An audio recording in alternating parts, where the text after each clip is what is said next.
بسم اللہ الرحمن الرحیم نحمدہ ونصلی ونسلم علی رسولنا الکریم اما بعد قال اللہ تبارک و تعالی انما اموالکم واولادکم فتنة فاتقوا اللہ عنده اجر عظیم۔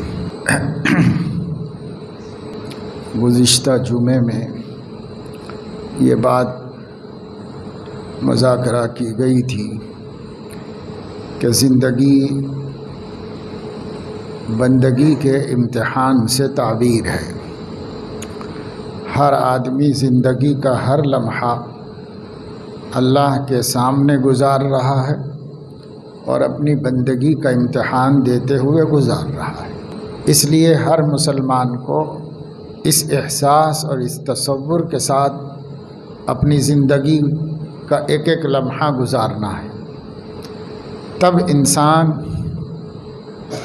بالخصوص مسلمان وہ اپنے لمحات حیات کو معصیت کے بجائے طاعت میں صرف کرے گا، کیونکہ طاعت کامیابی کا وسیلہ ہے اور معصیت ناکام ہونے اور فیل ہو جانے کا سبب ہے۔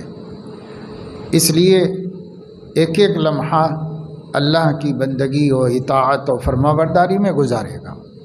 نافرمانی کا کام اس کے سامنے آئے گا تو چونکہ اسے یہ یاد ہے کہ میں جو کچھ بولتا ہوں یا جو کچھ کرتا ہوں وہ امتحان میں جا رہا ہے، اس لیے مجھے سوچ کر بولنا چاہیے اور سوچ کر کرنا چاہیے۔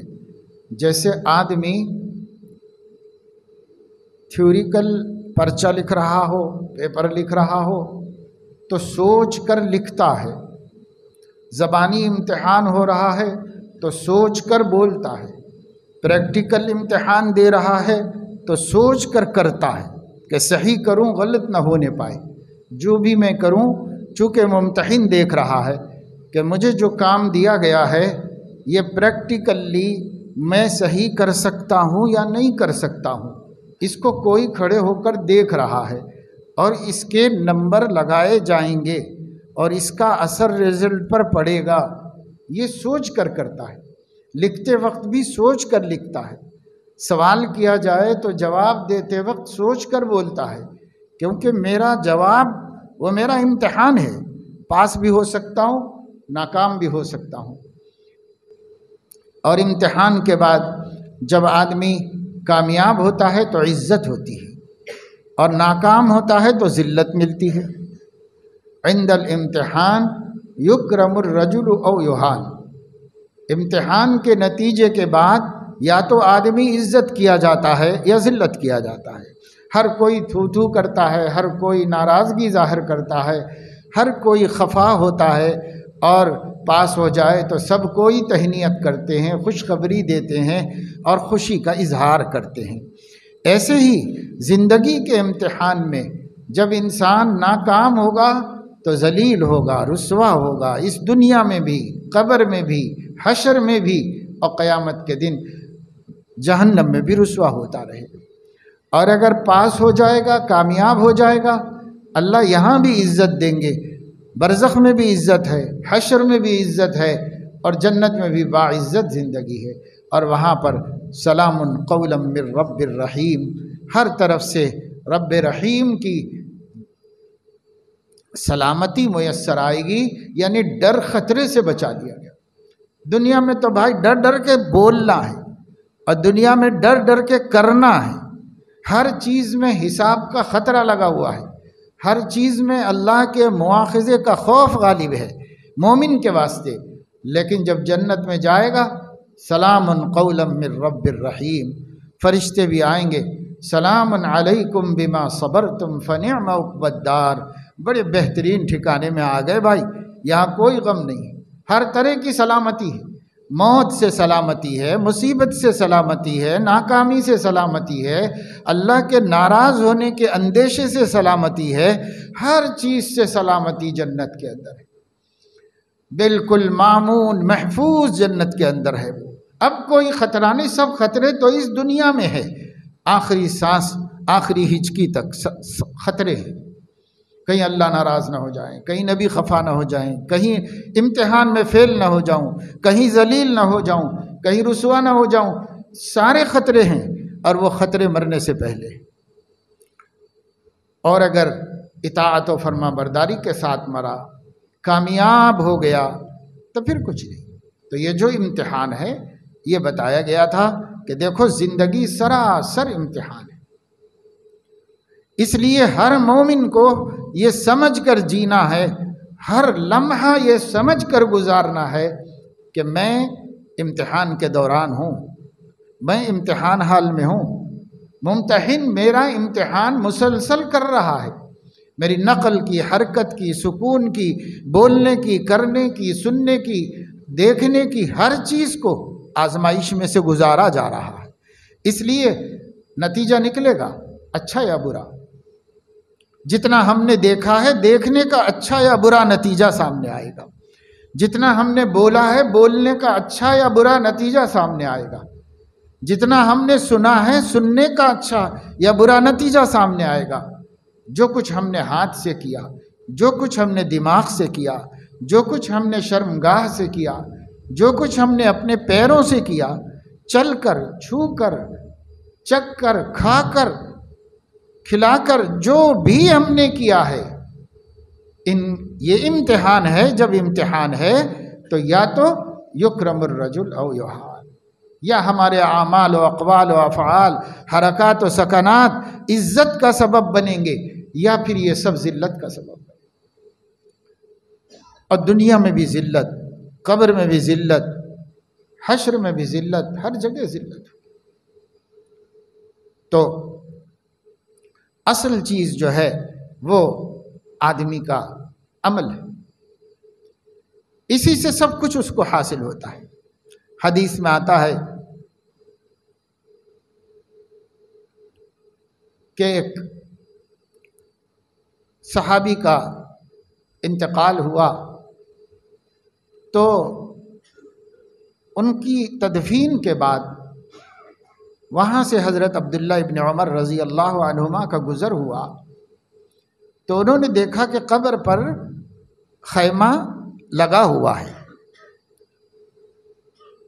شامیانہ لگا ہوا ہے. اس کے اوپر چاہے دھوپ ہونے کی وجہ سے تدفین کی سہولت کے لیے لگایا گیا ہوگا، یا ہو سکتا ہے لگانے والوں کے ذہن میں یہ ہو کہ قبر پر سایہ رہے.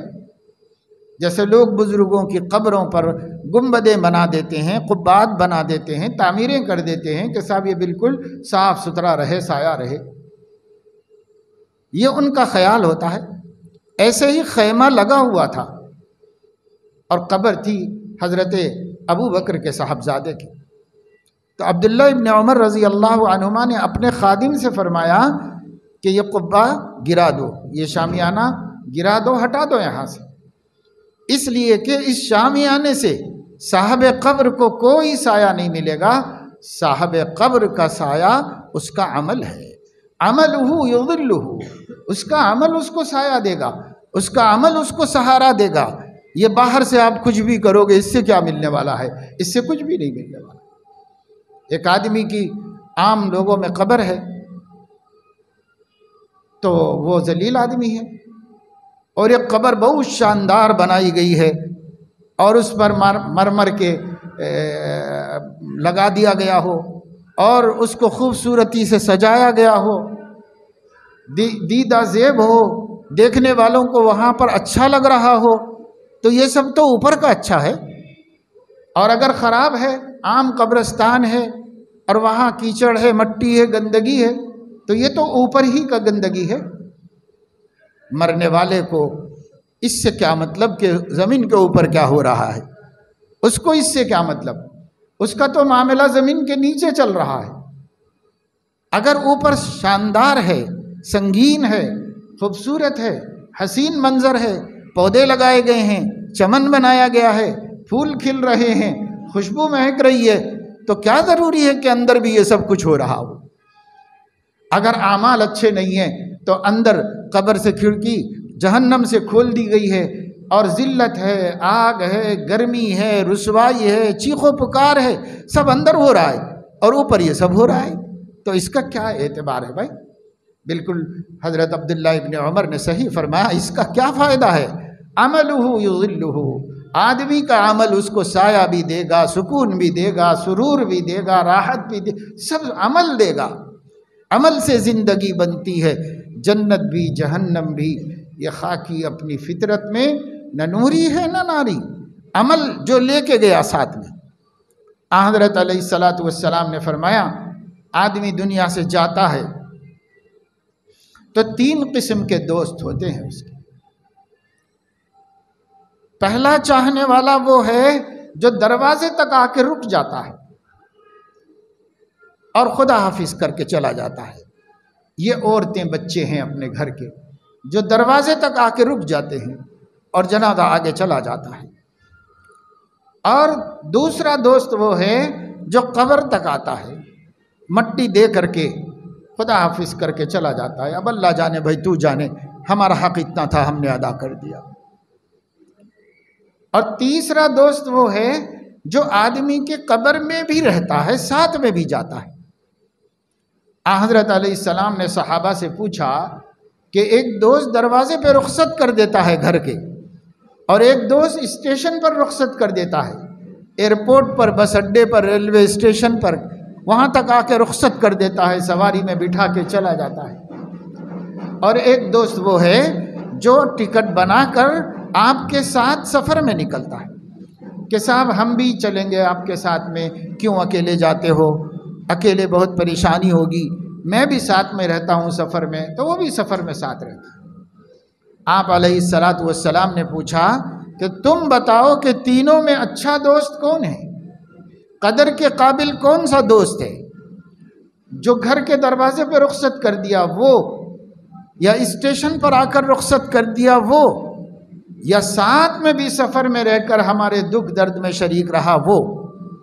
تو صحابہ نے کہا جو ساتھ بھی چلے وہ سب سے بہتر دوست ہے، وہ بھی اچھے ہیں، لیکن ان سب سے قابل قدر تو یہ دوست ہے جو سفر میں بھی ہمیں اکیلا نہ چھوڑے، ہمارے ہی ساتھ چلے تاکہ ہم کو کوئی تکلیف نہ پیش آئے۔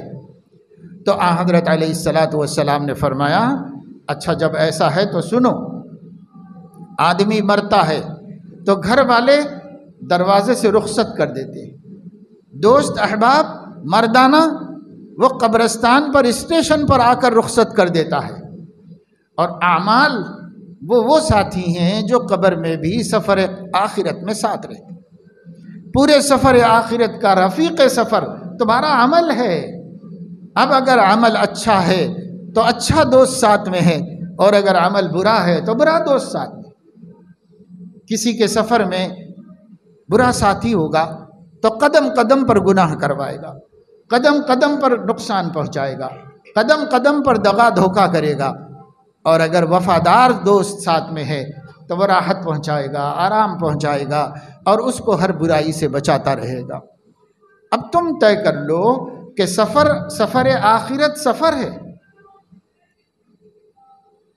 یہ دنیا میں ہم دلی گئے، بمبئی گئے، چنئی گئے، یہ تو سفر ہے، ویسے ہی یہ مجازی سفر ہے۔ حقیقی سب سے بڑا سفر کون سا ہے انسان کا؟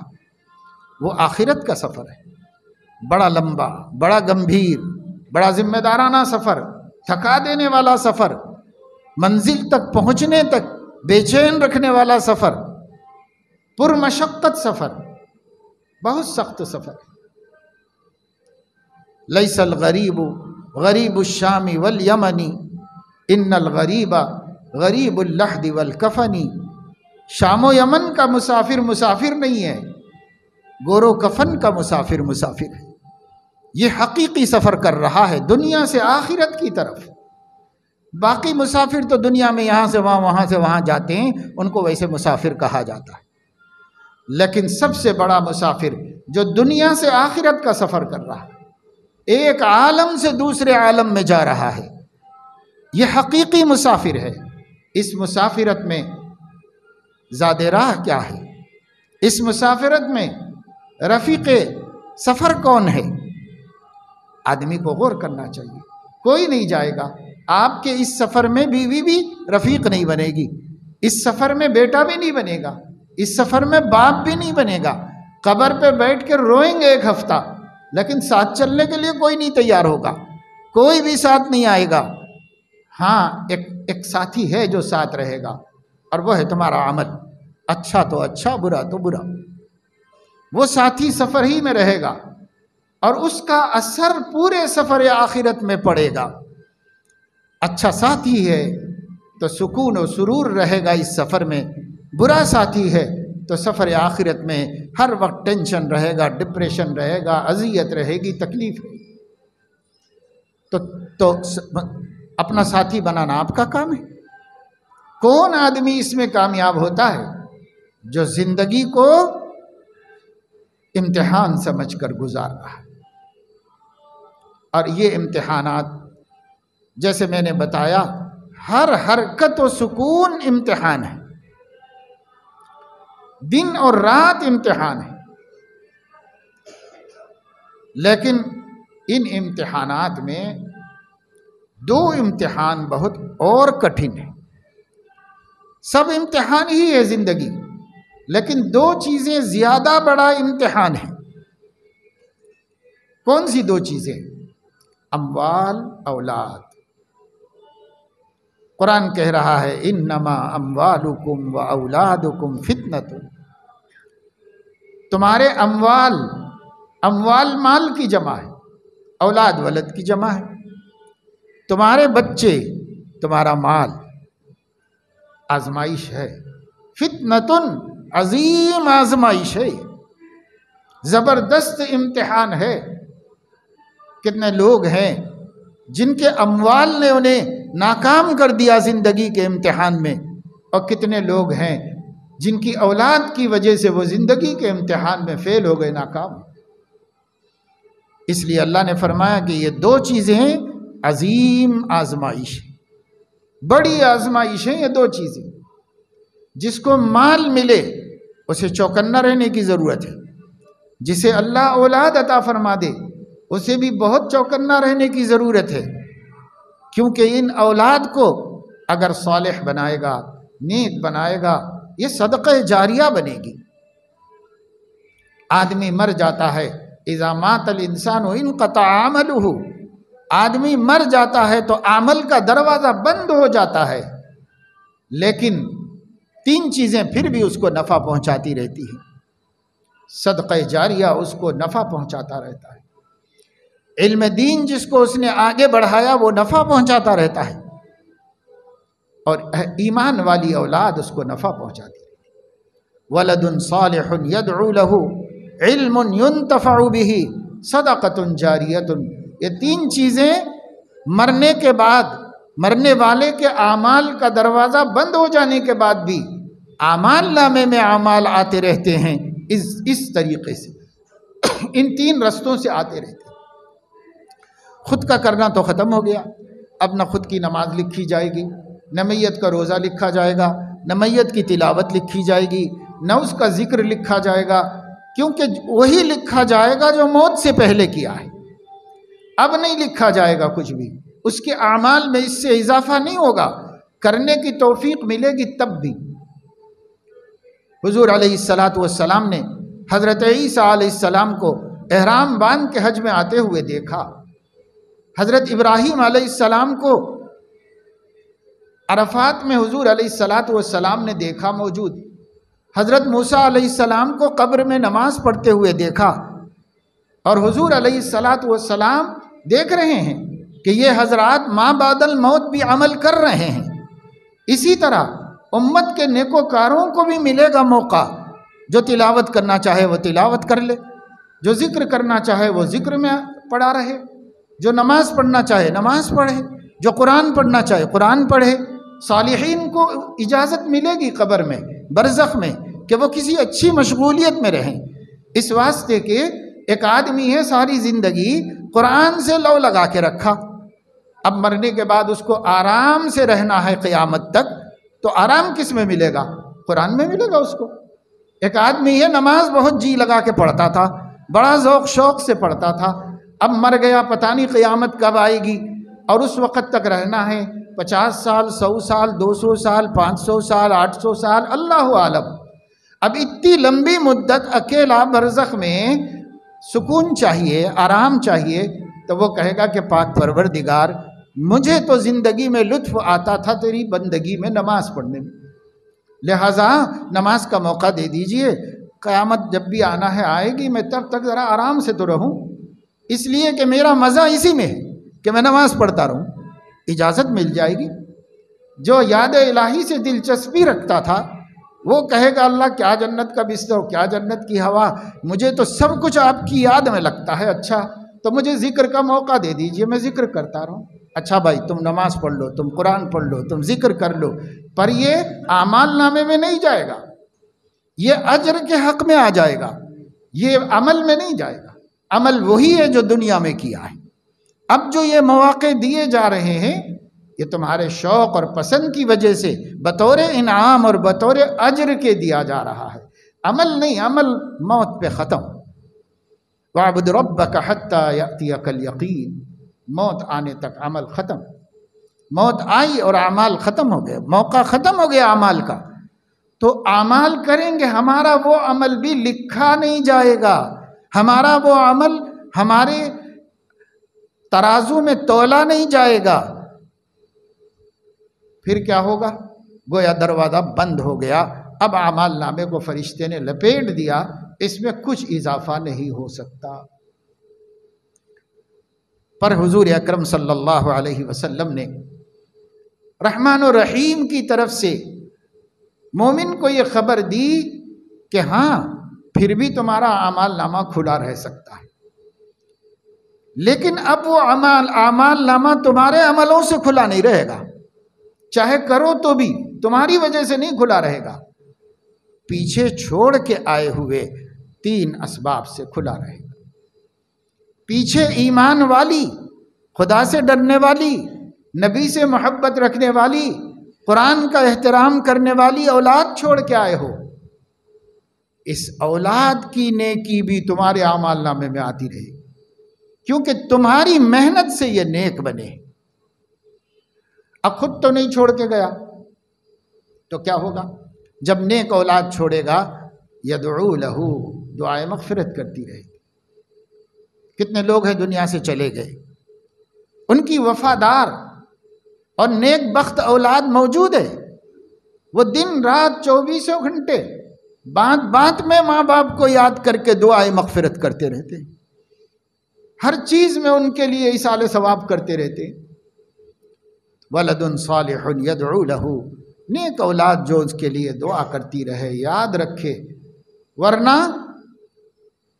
10 کروڑ چھوڑ کے جاؤ، 10 ارب چھوڑ کے جاؤ، اولاد کی تربیت نہیں کر کے گئے تو وہ مال و مگن میں مست رہ کر گناہوں پہ گناہ کر کر کے ہمارے لیے وبال بنتی جائے گی، ہمارا فائدہ کیا بنے گی؟ ہمارا فائدہ تو کچھ نہیں بنے گی۔ ہمارے ہی مال سے اللہ کی نافرمانیاں کر کے، ہمارے ہی کمائے ہوئے مال سے گل شرے اڑا کر اپنے گناہوں میں اور اپنی عاقبت کی بربادی میں اضافہ کرتی رہے گی۔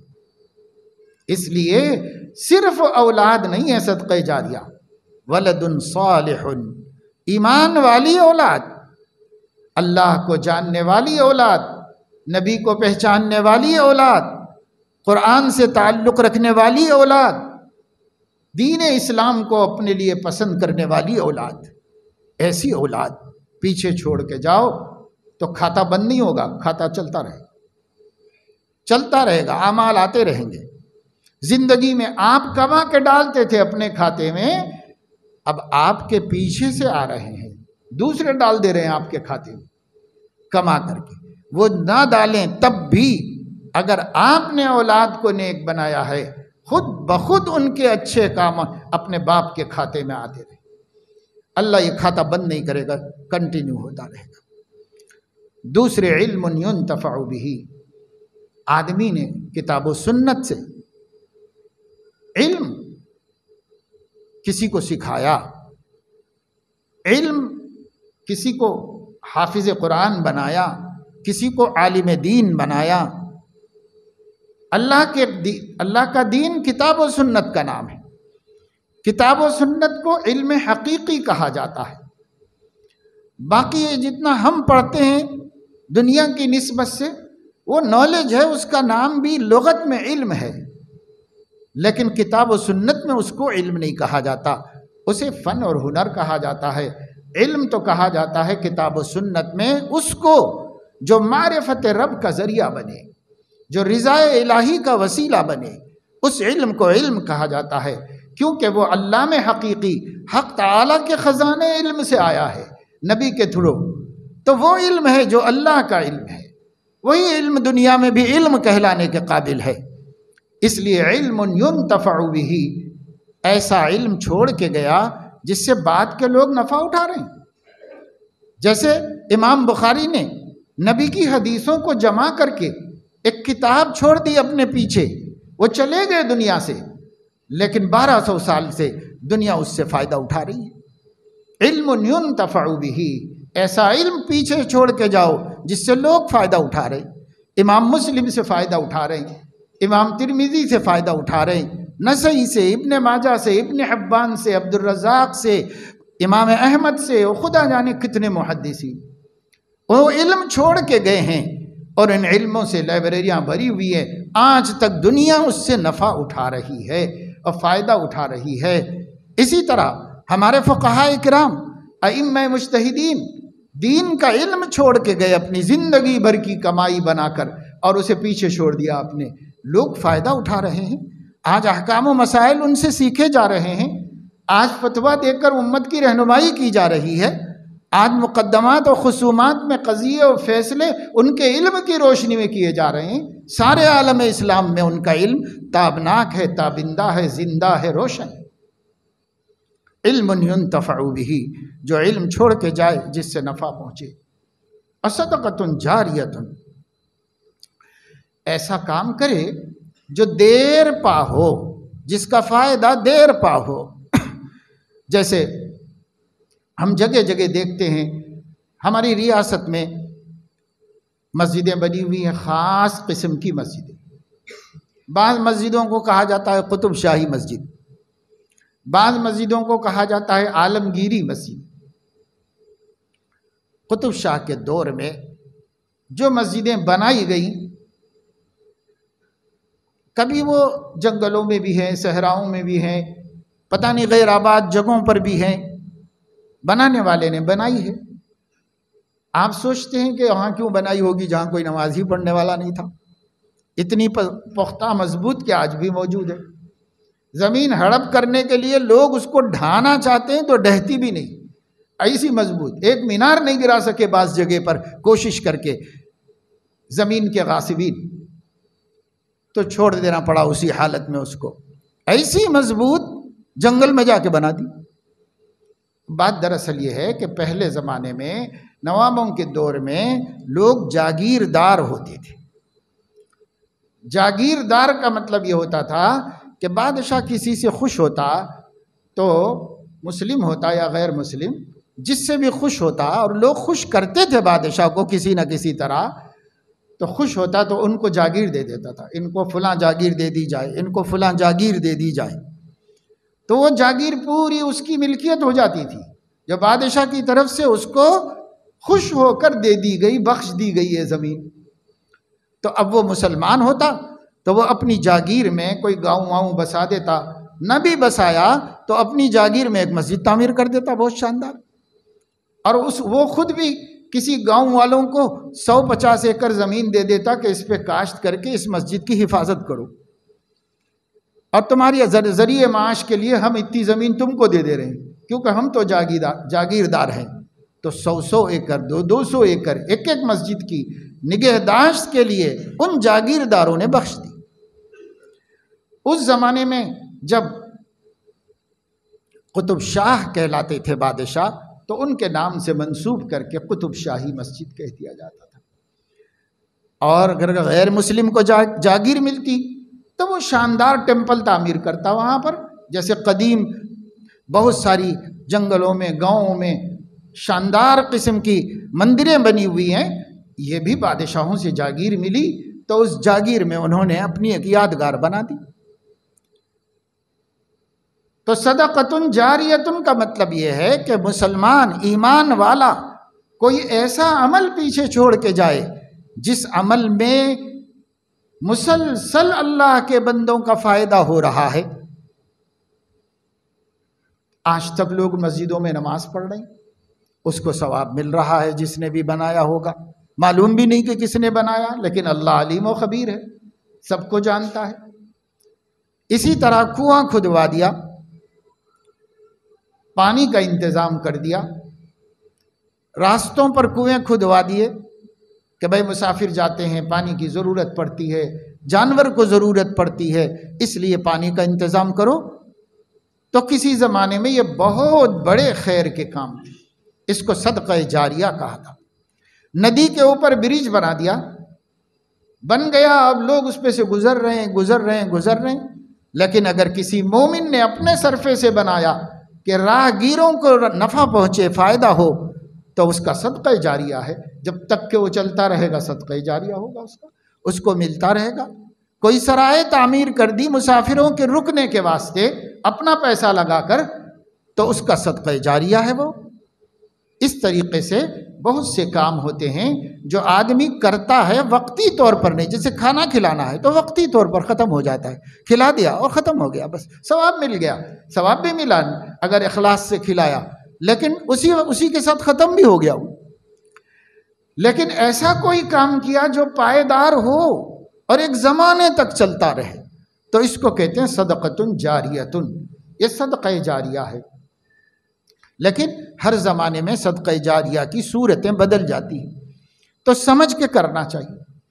صدقہ جاریہ کے نام پر آج بھی لوگ ضد میں رہتے ہیں، سب بورنگ دلانا ہے۔ ارے بھائی بورنگ نہیں، گاؤں میں لوگ بھوکے مر رہے ہیں، ان کا کچھ بندوبست کرو، تو بولتے ہیں کہ نہیں وہ انشاءاللہ دیکھیں گے، لیکن بورنگ دلانا ہے بلا وجہ ہے۔ بھائی یہاں پر اس گاؤں میں سب کے پاس ہے، سب کی ضرورت پانی کی پوری ہو رہی ہے، کوئی پریشان نہیں، مسجد میں بھی پانی ہے، گھروں میں بھی پانی ہے، نہیں بورنگ ڈالانا ہے۔ تو یہ کیا ہے تو نیت اچھی، کیوں اچھی ہے کہ حدیث میں آیا ہے کہ یہ صدقہ جاریہ ہے، لیکن صدقہ جاریہ متعین طور پر نہیں ہوتا، بلکہ جہاں جس چیز کی زیادہ ضرورت ہو اور وہ پائیدار ہو کہ لمبے عرصے تک چل سکتی ہو، اس کو صدقہ جاریہ کہتے ہیں۔ علم نافع بھی صدقہ جاریہ اسی وجہ سے ہے کہ وہ دیر تک لوگ ان سے فائدہ اٹھاتے رہیں گے، ان کی محنت سے اور ان کے کوشش سے۔ اور نیک اولاد بھی اس لیے کہ اولاد نیک ہوگی، اپنی اولاد کو نیک بنائے گی، وہ اپنی اولاد کو نیک بنائیں گے، ایک لمبے زمانے تک سلسلہ چلتا رہے گا، ایمان کا، اعمال کا، اخلاق کا سلسلہ چلتا رہے گا۔ اس لیے اس کو بھی فرمایا 3 عمل آدمی کے مرنے کے بعد جاری رہتے ہیں اور خود اس کا کرنے کا سلسلہ ختم ہو جاتا ہے، اور اگر کرنے کی اجازت بھی دی جائے تو عمل میں نہیں لکھا جاتا، وہ اجر کے مد میں ملتا ہے، وہ اجازت اجر کے مد میں مل رہی ہے، عمل کے مد میں نہیں مل رہی ہے۔ تو ولد صالح کو صدقہ جاریہ بتایا، صالح اگر ہو تو اللہ کے نبی صلی اللہ علیہ وسلم جو فرما رہے آزمائش تو آزمائش اس طرح ہے، آپ بری اولاد چھوڑ کے جاؤ تو وہ ہمارے لیے مصیبت ہے، مرنے کے بعد وبال ہے، اچھی اولاد چھوڑ کے جاؤ تو وہ ہمارے لیے اللہ کی نعمت ہے، رحمت ہے، اور ان کی دعاؤں سے ہمیں اللہ کی خاص کرم اور اس کی مہربانیاں ملتی رہیں گی مرنے کے بعد بھی۔ لیکن آج آپ دیکھ رہے ہیں اولاد اللہ نے دی ہے، جن کو اللہ نے اولاد دی ہے اس زمانے میں اکثریت نقصان میں ہے، کیونکہ یہی اولاد اللہ کی نافرمانیوں کا سبب بن رہی۔ اولاد کو خوش رکھنے کے لیے، اولاد کو اچھا کھلانے پلانے کے لیے، اولاد کو اچھا پڑھانے کے لیے، اولاد کے مستقبل کو بہتر بنانے کے لیے، اولاد کی خوشیاں پوری کرنے کے لیے بس اوقات آدمی حرام کما رہا ہے، بس اوقات آدمی نمازیں چھوڑ رہا ہے۔ ظاہر ہے کہ یہ نمازیں کاہے کے لیے چھوڑی؟ تو نوکری کے لیے، نوکری کاہے کے لیے؟ بال بچے خوش رہیں، تو اولاد آزمائش بن گئی، اولاد ہی کی وجہ سے اپنا دین کے اوپر ہاتھ صاف کر رہا ہے، اولاد کی وجہ سے ظہر گئی، عصر گئی، بعض لوگ فجر مغرب عشاء پڑھ لیتے ہیں، ظہر اثر پڑھنے کی نوبت ہی نہیں آتی، اس واسطے نہیں آتی کہ نوکری میں چانس نہیں ہے، ٹائم نہیں ہے۔ پڑھنے والے کسی طریقے سے پڑھتے ہیں جن کو اللہ کا خوف اور ڈر ہے، یا نوکری ہی چھوڑ دیتے ہیں۔ لیکن جس کو اتنا ڈر نہیں ہے اللہ کا، وہ کہے گا اچھی خاصی نوکری کیوں چھوڑوں بھائی، ظہر جاتی ہے تو جانے دو، اثر جاتی ہے تو جانے دو۔ بہت بچے کالج میں پڑھتے ہیں، نماز کے وقت ٹیوشن ہوتا ہے، کوئی مسلم ٹیوشن پڑھانے والا نماز کے لیے بھی ٹائم دے دیتا ہے، لیکن بسا اوقات سبجیکٹ کے لیے ہم کہیں جا کے پڑھ رہے ہیں، وہ نمازی نہیں ہے یا وہ مومن ہی نہیں ہے، تو آپ کو عین نماز کے وقت میں پڑھا رہا ہے، اور پڑھنا آپ کی ضرورت ہے، اور یہ ضرورت اچھی ہی چیز ہے، کوئی بری بات نہیں۔ لیکن اگر یہ ضرورت مغرب چھوڑ کے پوری ہوتی ہے تو کیا مومن کو اجازت ہے کہ مغرب چھوڑ دے اس ضرورت کے لیے؟ لیکن مومن سوچتا نہیں ہے اس کو کہ میں اس ضرورت کے لیے مغرب چھوڑ سکتا ہوں، وہ بھی کئی مہینے تک۔ مومن کو معلوم ہے یا معلوم بھی نہیں ہے، ایک نماز چھوڑنے کی بھی اجازت نہیں ہے، ایک نماز کی بھی نہیں۔ گزشتہ میں نے بتایا کہ حضور علیہ السلام ایک سفر میں تھے اور نماز کے وقت جنگ چھڑی ہوئی تھی، عین نماز کا وقت تھا اور جنگ چل رہی تھی، غالباً ظہر کا وقت تھا، دشمن سے بالکل مٹ بھیڑ تھی، کھڑے ہوئے ہیں مقابلے پہ، دونوں کی تنی ہوئی ہے ایک دوسرے سے۔ اب آ گیا نماز کا وقت، کیا کریں گے؟ اللہ خود فرما رہا ہے، دشمن یہ چاہ رہا ہے کہ آپ لوگ نماز میں لگ جاؤ، دشمن یہی چاہ رہا کہ دیکھو اب نماز کا ٹائم ہو رہا ہے، ان کے نبی نماز پڑھانے کھڑے ہو جائیں گے اور سب لوگ جا کے نماز میں شریک ہو جائیں گے۔ وَدَّ الَّذِينَ كَفَرُوا لَوْ تَغْفُلُونَ عَنْ أَسْلِحَتِكُمْ وَأَمْتِعَتِكُمْ فَيَمِيلُونَ مَيْلَةً وَاحِدَةً، کافر انتظار میں ہیں، چاہ رہے ہیں کہ آپ لوگ نماز میں مشغول ہو جاؤ اور نماز پڑھنے کے لیے اسلحہ اتار کے بازو رکھ دو، تو یمیلون میلۃ واحدہ، اچانک ہلہ بول کے آپ سب کو ختم کر دینا چاہتے، اس انتظار میں ہیں وہ لوگ۔ یہ بھی اللہ کہہ رہے ہیں، پھر اس کے باوجود کہہ رہے ہیں کہ مگر نماز پڑھیے اور وہ بھی جماعت سے پڑھیے، اس کے باوجود بھی اللہ فرما رہے ہیں۔ ہاں، نماز کا طریقہ بدل کے دے دیا اللہ تعالیٰ نے۔ جب آپ سفر میں ہوں، فَأَقَمْتَ لَهُمُ الصَّلَاةَ، پھر آپ نماز قائم کرنا چاہیں، یعنی جماعت کھڑی کرنا چاہیں، تو فَلْتَقُمْ طَائِفَةٌ مِّنْهُمْ مَعَكَ، آپ کے لشکر میں سے آدھے لوگ آ کر آپ کے ساتھ نماز میں شریک ہو جائیں۔ وَلْيَأْخُذُوا أَسْلِحَتَهُمْ، اسلحہ نہ اتاریں، وہ پہنے ہوئے رہیں۔ فَإِذَا سَجَدُوا فَلْيَكُونُوا مِنْ وَرَائِكُمْ، جب ایک رکعت آپ پوری کر دیں تو یہ لوگ اٹھ کر فوراً وہاں چلے جائیں، اور جو لوگ وہاں دشمن کے مقابلے میں کھڑے ہوئے ہیں، یہ طائفۃ اخری، یہ دوسرا گروہ آئے اور آ کر آپ کے ساتھ دوسری رکعت میں شریک ہو جائے، اور اس کے بعد پھر یہ چلا جائے اور پہلا والا آ کر اپنی ایک رکعت پڑھ لے، پھر یہ چلا جائے اور دوسرا والا آ کر اپنی ایک رکعت پڑھ لے۔ چونکہ سفر تھا تو 2 ہی رکعت پڑھنا تھا، 2 رکعت پڑھنے کا یہ طریقہ ہوتا۔ آؤ جاؤ دشمن کا مقابلہ کرو، اسلحہ مت اتارو، اسلحہ پہنے ہوئے رہو، سب کچھ کرو، لیکن جنگ میں نماز بھی پڑھی جائے گی اور وہ بھی جماعت سے پڑھی جائے گی۔ یعنی تو گھر میں بیٹھ کے نماز چھوڑنے والے، ٹیوشن کے لیے نماز چھوڑنے والے، نوکری کے لیے نماز چھوڑنے والے، دوستوں کے لیے نماز چھوڑنے والے، ہوٹل میں کھانے میں دیر ہو گئی تو نماز چھوڑنے والے، یہ سب کیا جواب دیں گے جب نبی کو بھی جنگ کی حالت میں نماز چھوڑنے کی اجازت نہیں دی؟ تو دوسرے کیسے اللہ کو جواب دے سکتے ہیں؟ مسلمان غور نہیں کر رہا ہے۔ اگر مسلمان غور کرے گا تو خود اس کا ضمیر کہے گا کہ نہیں بھائی، نماز کسی حال میں نہیں چھوڑی جا سکتی، اس حال میں نہیں چھوڑی جا رہی۔ ذرا سوچیے آپ کس حال میں نماز پڑھنا ہی پڑتا ہے۔ ہاں، ایک صورت امام بخاری نے بخاری شریف میں بیان کی ہے، عنوان قائم کیا ہے، ایک صورت، اور وہ صورت ایسی ہے کہ بالکل جنگ آخری مرحلے میں ہے اور 2 ٹوک فیصلہ ہونے کا وقت آ گیا ہے۔ اس وقت تھوڑے تھوڑے بھی ہٹ نہیں سکتے، جدا نہیں ہو سکتے، تو اس وقت میں نماز قضا کریں گے۔ جنگ ختم ہونے کے بعد پہلے یہ نماز پڑھی جائے گی، پھر وقت کی نماز پڑھی جائے گی۔ تو اس وقت بھی یہ حکم دیا گیا۔ تو اب آپ دیکھیں کتنی سخت ہدایت ہے۔ کیا ہم لوگ ایسی موقف میں ہیں کہ نماز چھوڑ دیں؟ لیکن چھوڑ رہے ہیں۔ کتنی بری بات ہے، کتنا اللہ ناراض ہو رہا ہے۔ جس پڑھائی کے ذریعے آپ اللہ کی رحمت لینا چاہتے ہیں، اللہ کی روزی لینا چاہتے ہیں، کیونکہ اللہ دیے بغیر تو نہ آپ کو ڈگری دلا سکتی ہے، نہ نوکری دلا سکتی ہے، نہ دکان دلا سکتی ہے، اللہ ہی دیں گے تو ملے گی روزی۔ یہ تو ایمان ہے ہمارا۔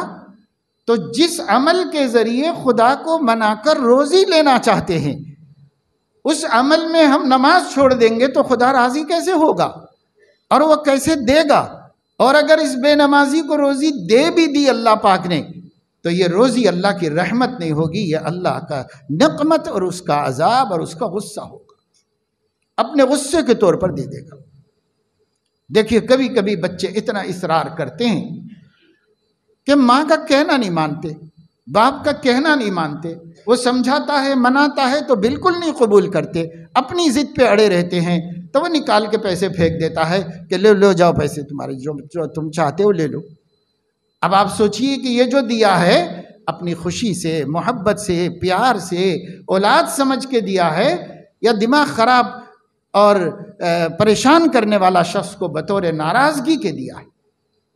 آپ ہر آدمی سمجھ سکتا ہے۔ ایک خوشی کا دینا ہوتا ہے، ایک غصے میں آ کے دینا ہوتا ہے۔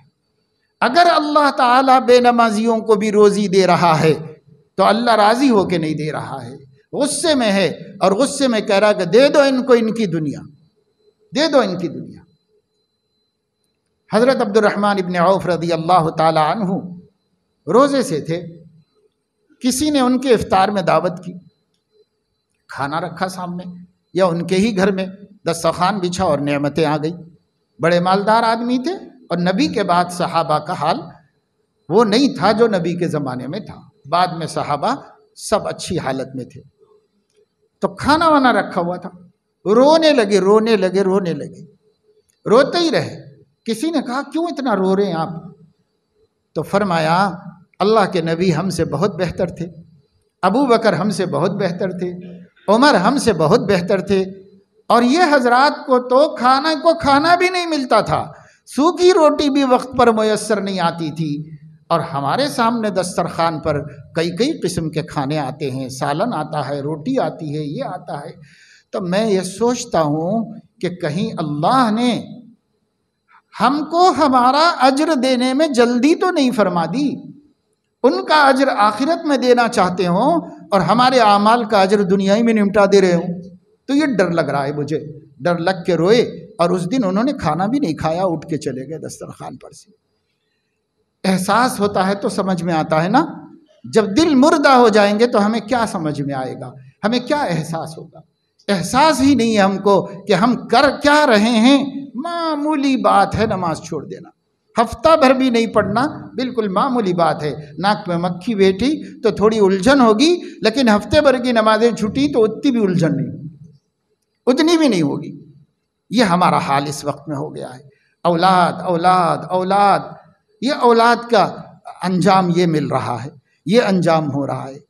اس لیے اولاد بڑی آزمائش ہے، بڑی آزمائش ہے، فتنۃ عظیم آزمائش، یہ زبردست اللہ تعالیٰ نے ان کو آزمائش بنایا۔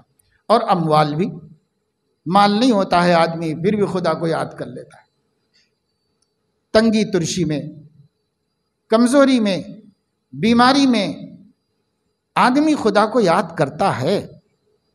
یہ غربت سبب بن جاتی ہے خدا کو یاد کرنے۔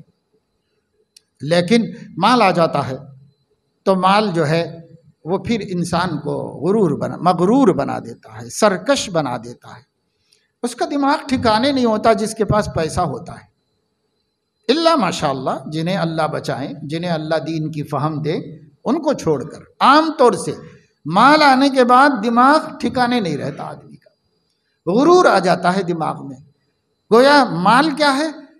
نشہ ہے، نشہ۔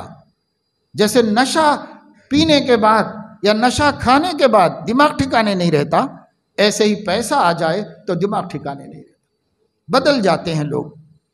کبھی غریب تھے بھول جاتے ہیں کہ کبھی ہم محتاج بھی تھے، آج اللہ نے دیا ہے تو ہمیں محتاجوں کو سامنے رکھ کر زندگی گزارنا چاہیے، لیکن وہ بھول جاتے ہیں، فراموش کر دیتے ہیں۔ بس اوقات میراث سے ایک دم مالدار ہو گیا آدمی، باپ کا انتقال ہو گیا اور اس کے مال کا وارث بن گیا، تو مال آ گیا، مال آزمائش بن گیا۔ بڑا تھا، طاقتور تھا، بہنیں کمزور تھیں، دوسرے بھائی چھوٹے تھے، تو سب قبضہ کر کے بیٹھ گیا اندھے سانپ کی طرح اس کے اوپر۔ اور جب بعد میں بچوں کو عقل آئی، بہنوں کو عقل آئی، تو انہوں نے کہا کہ بھائی صاحب یہ دولت تو ساری ہمارے ابا جان کی ہے نا، تو آپ اکیلے ہی حقدار ہیں کیا؟ ہمارا بھی تو حق ہے۔ تو بہنوں کو یہ کہہ کے تڑخا دیا کہ تمہاری شادی ہم کرے ہیں، شادی میں خرچہ کرے سب برابر ہو گیا، اب کچھ نہیں ملے گا۔ اور بھائیوں کو یہ کہہ کے تڑخا دیا کہ تم کو پڑھایا لکھایا کون؟ سب ہم ہی پالے ہیں، ابا کے بعد ہم ہی دیکھے ہیں، ہو گیا اس میں تمہارا حساب برابر، اب یہ سب میرا ہے، میرے بچوں کا ہے۔ حالانکہ بھائی اور اس کے بچے بھی تو اپنے بچوں کی طرح ہیں، نہیں سوچا۔ بہن بھی تو اپنا خون ہے، نہیں سوچا۔ کیوں نہیں سوچا؟ پیسہ آ گیا، آنے کے بعد دماغ خراب ہو گیا ہے، اب کچھ سمجھ میں نہیں آ رہا، کون اللہ کون رسول کون شریعت کون حلال کون حرام، کچھ بھی نہیں، بس ختم۔ جو کرنا ہے وہ کرو، جو کرنا ہے وہ کرو، یہ غرور آتا ہے۔ تو یاد رکھیے مال جو ہے وہ مثبت بھی آزمائش ہے، منفی بھی آزمائش ہے، یعنی ہو تو آزمائش، نہ ہو تو آزمائش۔ اس لیے کہ مال نہیں ہے، ضرورتیں پوری نہیں ہو رہی، چوری کرے گا، ڈاکہ ڈالے گا، دھوکہ دے گا، کسی مالدار سے بولے گا کہ میرے ساتھ ایک کاروبار میں شریک ہو جاؤ، آپ کو اتنا نفع دے کے پیسے واپس کر دوں گا۔ پیسے نکال لو پہلے، اب نکال لینے کے بعد تو کون میں کون، نہ نفع نہ اصل، کچھ نہیں۔ اس کو پھر جا کے کسی اور کو تڑخا دیا، یہ محلے میں بدنام ہو گیا، کسی دوسرے گاؤں میں جا کے رہ گیا، اس گاؤں میں جا کر وہاں کے کچھ لوگوں کو لوٹ لیا۔ بھائی ڈاکہ ڈالنے کا ایک ہی طریقہ تھوڑا ہی ہے کہ دیوار توڑ کے جائیے، دروازہ توڑ کے جائیے، گھر لوٹ لیجئے، یا قافلہ لوٹ لیجئے، یا بینک لوٹ لیجئے۔ ڈاکہ ایسا ہی تھوڑی ہوتا ہے، یہ بھی ڈاکہ ہی ہے کہ آپ نے اس کو سبز باغ دکھایا، بیچارہ 2-4 لاکھ نکال کے دے دیا، اور اس کے بعد چلو بھاگو یہاں سے، کون ہو تم؟ فون کرو، فون نہیں اٹھا رہا ہے، ملنے جاؤ ملاقات نہیں کر رہا ہے، کچھ نہیں، کہیں پتہ ہے نہ پتہ ہے، بیچارہ اپنی پونجی دے کر حیران پریشان ہے۔ مال نہ ہونے سے بھی آدمی آزمائش میں پڑتا ہے، یعنی بڑے بڑے گناہ کرتا ہے، چوری کا گناہ، ڈاکے کا گناہ، پارٹنر کو ڈبانے کا گناہ، قرضہ لے کر قرضہ دینے والے کو ڈبانے کا گناہ، اور حرام طریقوں سے کمانے کا گناہ، سودی قرضے لینے کا گناہ۔ مال نہیں ہے تو نہ ہونا بھی آزمائش ہے، کتنے گناہوں میں آدمی پڑ جاتا ہے، اور اگر مال ہے تو ہونا بھی آزمائش ہے۔ اس لیے فرمایا انما اموالکم واولادکم فتنۃ، تمہارا مال تمہاری اولاد اللہ کا امتحان ہے بھائی، بہت سنبھل کے رہو، بہت سنبھل کے رہو۔ مال نہیں ہے تو تقوی کو ہاتھ سے جانے مت دو، اور مال آ جائے تو تقوی کو ہاتھ سے جانے مت دو۔ غربت میں تقوی یہ ہے کہ صبر کا دامن تھام کے رہو، اور خوشحالی میں تقوی کا مطلب یہ ہے کہ ناجائز کاموں میں اس کو خرچ مت کرو، اللہ کی ناراضگی کا سبب مال کو مت بننے دو، وہ بھی تقوی ہے، یہ بھی تقوی ہے۔ یہاں صبر کرو، وہاں شکر کرو، تو بچ جائیں گے مال کے فتنے میں پھنسنے سے۔ نہیں تو پھر یہ مال جو ہے لٹ یا ڈوبو دے گا، نہ ہونے سے بھی جہنم میں جائیں گے، ہونے سے بھی جہنم میں جائیں گے۔ دو دھاری تلوار ہے، ادھر سے بھی کاٹے گی ادھر سے بھی کاٹے گی۔ مال کا مل جانا بھی مصیبت کا سبب ہے، نہ ملنا بھی مصیبت کا سبب ہے۔ اللہ تعالیٰ قرآن مجید میں ارشاد فرماتے ہیں، جب میں اپنے کسی بندے کو آزماتا ہوں اور اس کا مال بڑھا دیتا ہوں، خوب دولت دیتا ہوں، دنیا دیتا ہوں، 2 ہاتھ سے کما رہا ہے، جمانے کو نہیں سمجھ میں آ رہا، آتا جا رہا، مال آتا جا رہا ہے، میں دیتا ہوں، اللہ ہی دے گا تو آئے گا، اللہ نہ دے تو کوئی نہیں دے سکتا۔ تو اللہ فرما رہے میں دیتا ہوں اور آزمانے کے لیے دیتا ہوں، اور اگر میں ہاتھ کھینچتا ہوں اور دینا بند کرتا ہوں تو آزمانے کے لیے دینا بند کرتا ہوں۔ دونوں صورتوں میں بندے کا میرے سے تعلق کیا ہے یہ دیکھنا چاہتا ہوں۔ ملے تو مجھے چھوڑ دیتا ہے اور نہ ملے تو مجھے چھوڑ دیتا ہے۔ نہیں، مومن وہ ہے جو غربت میں بھی خدا کو نہ بھولے اور دولت میں بھی خدا کو نہ بھولو۔ خدا تو ہر وقت یاد رکھنے کی چیز ہے۔ اب سوچو میں غریبی سے اللہ کو کیسے خوش کر سکتا ہوں؟ وہ جتن نکالو اور اللہ کو خوش کرو۔ پیسہ آ جائے تو سوچو میں دولت سے اللہ کو کیسے خوش کر سکتا ہوں؟ وہ طریقے نکالو، اس سے خوش کرو۔ غریب صحابہ سے بھی اللہ ناراض نہیں ہے، امیر صحابہ سے بھی اللہ ناراض نہیں۔ صحابہ میں ایک چھوٹی تعداد آج کے اعتبار سے اربوں پتی تھی، ان سے بھی اللہ ناراض نہیں۔ اور ایسے لوگ بھی تھے جن کے جسم پر اتنا کپڑا بھی نہیں تھا کہ سطر چھپ جائے، ان سے بھی اللہ ناراض نہیں ہے۔ غریبی کی سب سے نچلی سطح 0 پوائنٹ پر اللہ کو خوش کرنے میں کامیاب ہو گئے، اور مالداری کی سب سے اونچی سطح بلندی کا 0، وہاں پہنچ کر بھی اللہ کو راضی کرنے میں وہ بھی کامیاب ہو گئے۔ ایک مثال چھوڑ دی ہمارے نبی نے ہمارے سامنے کہ دیکھو آخری درجے کی محتاجی میں بھی مومن کا مطلوب اللہ کی رضا ہے، اور آخری درجے کی دولت مندی میں بھی مومن کا مطلوب اللہ کی رضا ہے، وہ اللہ مل جائے، اللہ خوش ہو جائے۔ یہ سب چیزیں کیا ہیں؟ سب فانی ہیں، سب چھوڑ کے جانا ہے۔ کوئی لے نہیں گیا، ہم بھی لے کے نہیں جائیں گے۔ کم ہے تو کم، زیادہ ہے تو زیادہ، چھوڑ کے تو جانا ہی پڑے۔ کچھ بھی نہیں ہے، خالی آپ کے جسم پر ایک جوڑا کپڑا ہے، وہ ایک جوڑا کپڑا بھی چھوڑ کے ہی جانا ہے، وہ بھی لے کے نہیں جانا ہے۔ کوئی رحم کھا کے زکوٰۃ کے پیسوں سے کفن لا کے آپ کو کفن میں پہنائے گا، مگر وہ تو لے کے جانا نہیں پڑے گا، دے گا جو آپ نے اپنے پسند سے پہنا ہے، وہ تو نکال لیا جائے گا۔ کبھی یہ نہیں سوچا گیا اب اتنے غریب کے کیا کپڑے نکالنا ہے بھائی، اس کو اس میں ہی بھیج دو۔ ہاں اگر وہ شہید ہے تو اپنی حالت میں چلا جائے گا دنیا سے، لیکن شہید نہیں ہے تو اگر لوہے کی انگوٹھی بھی ہے آپ کی انگلی میں جو 2 کوڑی میں بھی نہیں بکے گی، وہ بھی نکال لی جائے گی کہ مال لے جانے کی اجازت نہیں ہے۔ مال اس دنیا کا ہے، اسی دنیا میں چھوڑ کے جانا پڑے گا۔ اعمال لے کے جاؤ، مال لے جانے کی اجازت نہیں دنیا سے، ایک چیز بھی نہیں۔ آپ کی گھڑی ہوگی، فٹ پاتھ پہ خریدی ہوگی، 100-150 روپے میں آئی ہوگی، کس کو کام آئے گی؟ مگر کھول لو، یہ بھی نکالو، پھینکنا پڑے تو پھینک دو، مگر اس کو لے جانے نہیں دیں گے دنیا سے۔ جب ایسی چیز ہے مال، تو اس کو رضا الہی کا سبب بنا لینا اس سے بہتر ہے کہ اس کی وجہ سے اللہ کو ناراض کر دیا جائے، جو ہمارا ساتھ ہی نہیں دینے والی ہے۔ اس لیے میرے دوستو، عزیزو، نوجوانوں، مال اور اولاد کے بارے میں اللہ سے ڈرو۔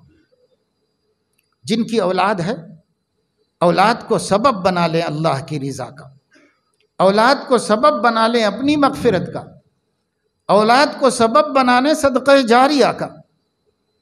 اطمینان کے ساتھ ہم مر سکیں کہ ہمارے بچے ایمان پر قائم ہیں، ہمارے بچے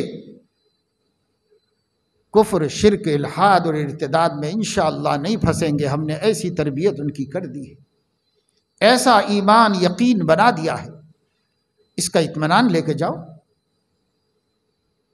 آپ بار بار سن چکے ہو کہ حضرت یعقوب علیہ السلام نے اپنے بچوں سے اسی کا تیقن حاصل کیا تھا، یہی تو تیقن حاصل کیا تھا۔ اللہ تعالیٰ نے حضور علیہ السلام سے پوچھا ہے قرآن میں، اے نبی صلی اللہ علیہ وسلم، کیا آپ لوگ اس وقت وہاں تھے جب یعقوب کا آخری وقت آیا تھا؟ اذ حضر یعقوب الموت، جب یعقوب علیہ السلام پیغمبر وقت اور پیغمبر کے بیٹے، پیغمبر کے پوترے حضرت یعقوب علیہ السلام پیغمبر کے والد، جب ان کی موت کا وقت آیا تھا تو آپ لوگ تھے؟ اذ کنتم شہداء، آپ لوگ موجود تھے وہاں پر؟ نہیں تھے، میں تھا، میں بتا رہا ہوں تم کو کیا ہوا تھا۔ اذ قال لبنیہ ما تعبدون من بعدی، ان کے پورے 12 بیٹے موجود تھے، بچوں سے سوال فرمایا، بچوں میرے بعد تم کس کی بندگی کرو گے؟ میرے بعد کس کی بندگی کرو گے؟ ما تعبدون من بعدی، سب بچوں نے مل کر کہا، نعبد الہک و الہ آبائک ابراہیم و اسماعیل و اسحاق الہ واحدا ونحن لہ مسلمون۔ ابا آپ اطمینان رکھیں، ہم آپ کے بعد بھی ابراہیم، اسحاق، یعقوب اور تمام پیغمبروں کے رب کے بندے رہیں گے، ہم اللہ کے باغی نہیں بنیں گے، ہم توحید کا دامن نہیں چھوڑیں گے، ہم اللہ ہی کے بندے بن کر رہیں گے اور ہم اس کے فرما بردار رہیں گے۔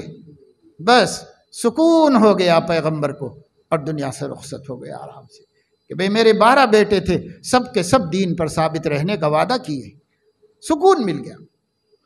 آج ہمیں اس سے سکون ہے، بچے کو وہ نہیں ہے، بچے کو وہ بچہ غریب ہے، وہ بچی غریب گھر میں گئی، وہ بچی کا کیسا ہوگا، یہ بچے کا کیسا ہوگا، اس کا کیسا ہوگا، اس کے بچے کیسے، ساری زندگی کا لخلقہ یہی ہے اور مرتے وقت بھی یہی فکر ہے، اپنی موت کی کوئی فکر نہیں، ان کی موت کی بھی کوئی فکر نہیں۔ یہ سچے پکے مسلمانوں کا طریقہ نہیں۔ سچے پکے مسلمانوں کا طریقہ یہ ہے، بے شک اپنی اولاد کی دنیا کی بھی فکر کرو، یہ بھی بڑے ہونے کی محبت کا تقاضا ہے، کرو، لیکن اتنا نہ کرو کہ ان کے دین کی فکر ہی ختم ہو جائے، اتنا مت کرو۔ اصل تو دین بچانا ہے، اصل تو دین پہ جمانا ہے، اصل تو دین کو صحیح کرنا ہے۔ بھائی کھڑینا ہے خدا کے سامنے، سب کو کھڑینا ہے۔ اللہ جب حساب لے گا تو دھوکہ نہیں ہوگا۔ ہاں دنیا میں جانبداریاں چلتی ہیں، دنیا میں کسی کے سامنے جاؤ گے تو کوئی ہماری جانبداری کرے گا، کوئی ان کی۔ اللہ جب حساب لے گا تو کون جانبداری کرنے والا آئے گا؟ ٹھیک ٹھیک فیصلہ ہوگا، دو ٹوک فیصلہ ہوگا۔ اس لیے اللہ پاک سے ڈرتے رہنا چاہیے اور ہمیں پوری زندگی کو آزمائش سمجھ کر، امتحان سمجھ کر گزاریے، بطور خاص مال کو اور اولاد کو آزمائش کبریٰ سمجھیے، بڑی آزمائش۔ انما اموالکم و اولادکم فتنۃ، اس آزمائش میں جیتنے کا طریقہ کیا ہے؟ فاتقوا اللہ عندہ اجر عظیم، اللہ سے ڈرتے رہو، وہ اللہ جس کے پاس ڈرنے والوں کے لیے بہترین اجر ہے، عظیم بدلہ ہے، اس اللہ سے ڈرتے رہو، ڈر کے چلو تو انشاءاللہ نہ مال تمہارے لیے آزمائش بنے گا، یعنی نہ اس کا نہ ہونا آزمائش بنے گا، نہ اس کا ہونا آزمائش بنے گا، اور نہ اولاد آزمائش بنے گی، سب تمہارے لیے رضا الہی کا سبب بنے گا۔